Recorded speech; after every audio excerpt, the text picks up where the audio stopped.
High, আজ তোমাদের সাথে কচু পাতায় চিংড়ি ভাপার রেসিপি শেয়ার করছি। এটা কিন্তু বেশ পুরনো একটা রান্না। মিক্সার জারে পোস্ত, কাঁচা লঙ্কা, সর্ষে, নারকেল, দই আর জল দিয়ে একটা স্মুথ পেস্ট করে নেব। এবার বেশ অনেকগুলো কচু পাতা ধুয়ে পরিষ্কার করে চপ করে নেব।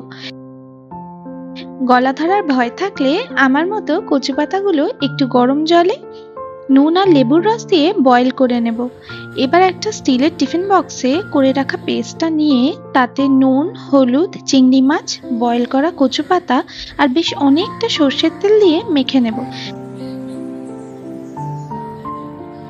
একটা কড়াইতে বেশ কিছুটা জল নিয়ে তাতে একটা স্ট্যান্ড বসিয়ে তার উপরে টিফিন বক্সটা রেখে দেব। 15 থেকে 20 মিনিট মতো স্টিম করব। ব্যাস, এবার গরম ভাতের সাথে সার্ভ করো। ভিডিওটা কেমন লাগলো জানিও। দেখা হচ্ছে ভিডিওতে। টাটা।